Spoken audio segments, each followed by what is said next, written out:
Mesdames, Mesdemoiselles, Messieurs, bonjour, bienvenue sur la chaîne des beignets. Chaîne de la Torah plutôt. Ah oui, pardon, je me suis trompé, puisqu'on a tellement mangé de beignets hier sur 613 TV et dans les plateaux, dès qu'on vous a laissé, on s'est jetés tous et c'est Michael qui a remporté le prix, il en a mangé 4. 4 en l'espace de 7 minutes, on a chronométré. Voilà, en tout cas, nous, on n'a pas fait aussi bien. Non. On a dû quand même se reposer parce qu'après une consommation si importante de matières grasses, il a fallu se reposer et donc on ne s'est réveillé qu'il y a quelques minutes.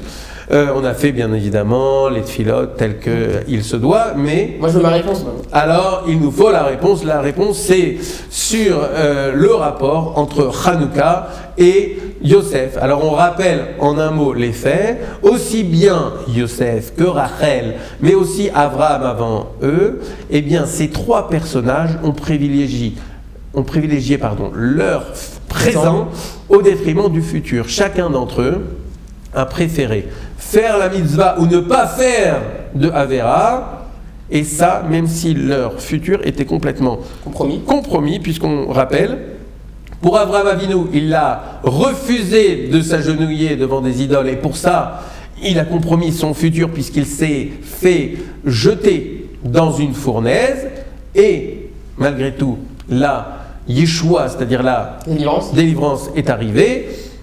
Pareil pour Rachel. Rachel a préféré ne pas humilier sa sœur et finalement est arrivée là aussi la délivrance puisque alors qu'elle s'imaginait déjà l'épouse d'Ésav, Yaakov est devenu son mari puisque Lavan a accepté que Yaakov travaille 7 années supplémentaires pour obtenir le droit de devenir le mari de Rachel et pas simplement de Léa. Et puis là aussi, on voit que Yosef va obtenir une délivrance absolument inattendue, puisqu'il va être jeté en prison. On a rappelé les conditions pénitentiaires de l'époque qui étaient des conditions très difficiles. Malgré tout, il va être jeté, il va accepter d'être jeté en prison pour un avenir absolument sombre, sans aucune perspective. Il allait croupir jusqu'à la fin de ses jours en prison.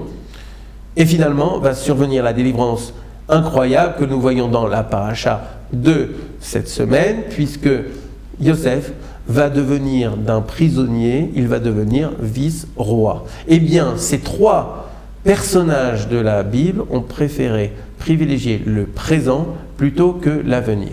Eh bien, cher Ariel, chers téléspectateurs, c'est exactement ce qui s'est passé à Hanouka. Si vous remarquez bien la situation, nous avons des Hashmonaïm, c'est-à-dire des Asmonéens, comme on dit en français. Eh bien, ces Asmonéens, ces Hashmonaïm, sont au nombre de quelques unités, quelques dizaines. Il y a au maximum peut-être une quinzaine, une trentaine de personnes. Et qui sont ces personnes? Ce sont des vieillards, ce sont des personnes qui ont des cannes, des gens d'une moyenne d'âge de 80 voire 90 ans qui tiennent à peine sur leurs jambes. Et qu'est-ce qu'on leur dit? On leur dit, mais il y a, dans le Beth Amikdash, il y a un cochon qui est au milieu du Kodesh HaKodashim. Or, les Hashmonaïm étaient des Kohanim, comme toi, Ariel. C'est la famille. Ouais, voilà, les embrasse, voilà. Alors les Hashmonaïm, c'était des Kohanim. Et s'il y avait quelque chose qui leur tenait particulièrement à cœur, c'est le service dans le Beth Amikdash. Comment pouvoir accepter qu'un cochon, c'est-à-dire la nourriture la plus immonde pour la Torah et pour vous, chers téléspectateurs, comment pouvoir rester sans réaction devant cette perspective de voir un cochon au sein même du lieu le plus kadosh, le plus saint du judaïsme? Eh bien, ils n'ont pas résisté. Et en plus de ça, il y avait d'autres choses qui avaient été décrétées par les Grecs, qui étaient la puissance dominante, qui voulait nous faire plier. C'était qu'ils avaient commencé à interdire le Shabbat, la Brit Mila, c'est-à-dire la circoncision, mais aussi l'étude de la Torah et la déclaration du mois. Eh bien, tous ces événements-là ont fait que les Hashmonaïm n'ont pas résisté. Qu'est-ce qu'ils se sont dit? Ils ont dit, mais nous, on ne peut pas vivre sans un Beth Amikdash totalement pur. On ne peut pas vivre sans faire ces mitzvot les plus importantes du judaïsme, le Shabbat, la Brit Mila, etc., etc. Je dis, mais nous, si on ne peut pas vivre, alors on va aller lutter contre ces Grecs, mais on n'a aucune chance.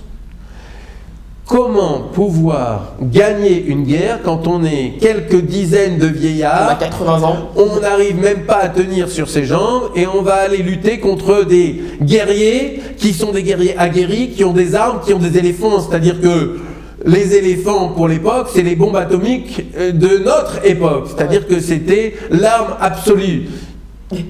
Eh bien, malgré tout, ils sont partis en guerre. Ils ne sont pas partis en guerre pour gagner. Ils se sont dit, mais nous, on va perdre, c'est sûr qu'on va perdre. Mais nous, on peut rester de marbre devant cette puissance qui veut éliminer le fondement même du judaïsme. On ne peut pas, on est obligé de réagir. Notre être est complètement paralysé par ces choses qui sont faites et que l'on ne peut pas supporter. Alors, qu'est-ce qu'ils ont fait? Ils ont dit, mais nous, on ne peut pas vivre sans toutes ces mitzvot, on ne peut pas vivre sans un Beth Amikdash qui est pur. Alors on part en guerre, mais on sait très bien qu'en partant en guerre, c'est-à-dire en luttant contre toutes ces choses qui sont terribles pour le judaïsme, en partant en guerre, on va mourir. Donc notre avenir, notre futur est totalement bouché, il n'existe plus. Eh bien c'est justement à ce moment-là que le miracle est arrivé. C'est justement à ce moment-là que la Yeshua est arrivée. Et c'est pareil pour ces trois personnages. C'est au moment où ils ont dit, nous, ça ne nous intéresse pas le futur, on préfère vivre au présent. Eh bien, c'est à ce moment-là qu'est survenue la délivrance. Eh bien, chers téléspectateurs, de la même manière qu'on l'a vu pour Yosef, qu'on l'a vu pour les Hashmonaïm, on l'a vu pour Rachel, on l'a vu pour Abraham, eh bien, pour nous, ça doit être une leçon capitale. Si vous pensez qu'on doit faire des compromis dans notre pratique du judaïsme, dans la pratique des mitzvot, pour peut-être avoir un futur meilleur. Si vous pensez par exemple que les études pour avoir une bonne profession, eh bien cela doit passer par exemple en allant aux examens, Shabbat. le Shabbat, en se disant mais moi, c'est pas que je veux pas faire Shabbat, j'ai envie de faire Shabbat, mais je fais juste ce petit examen, le Shabbat, et ensuite ça nous permettra d'avoir une bonne profession et finalement de faire tous les Shabbats du reste de toute notre vie. Eh bien, on ne sacrifie pas le présent pour le futur. C'est une règle. Parce que je peux vous assurer, j'en connais des gens qui ont sacrifié un petit présent pour tout le futur du monde. Eh bien, ce présent-là ne leur a apporté aucune réussite. Au contraire, les gens qui se disent, moi, je ne veux pas de futur, mais moi, ce qui se présente à moi, je le fais bien. C'est-à-dire, je ne subis pas les foudres de mon Yetzer Hara. Je ne subis pas les perspectives qu'on a dans le futur. Vous savez, nous, on est dans une culture où on se dit, mais il faut absolument prévoir et se dire, je dois travailler sur ce futur parce que si je ne prépare pas le futur, qui va le faire pour moi? Il y a une grande différence entre la société française et la société israélienne. Vous prenez par exemple un Français, si vous lui demandez un rendez-vous pour dans 6 mois, il va noter dans son agenda et puis finalement, vous allez vous retrouver dans 6 mois dans son bureau. Mais vous prenez un rendez-vous avec un Israélien, vous lui demandez un rendez-vous même dans 2 semaines, il vous dira, il n'y a pas de problème, on prend rendez-vous, mais rappelle-moi la veille. Pourquoi? Parce qu'on ne sait pas ce qui va se passer. Qui nous dit que dans les 2 semaines ou dans les 3 jours, ou même aujourd'hui, quand on va sortir du studio de 613 TV, il ne va pas nous arriver quelque chose. Alors comment peut-on hypothéquer son présent? Tout simplement parce qu'on veut construire son avenir. Ça n'existe pas ça dans le judaïsme. On vit au présent, on doit uniquement penser à ce présent. Faites les mitzvot, évitez les avérotes telles que c'est présent à vous aujourd'hui. C'est la meilleure perspective pour se construire un avenir. C'est sur ces belles paroles qu'on prend congé de vous, chers téléspectateurs. On se retrouve demain pour une petite question, mais assez sympathique. Alors, ne manquez pas ce rendez-vous. À demain.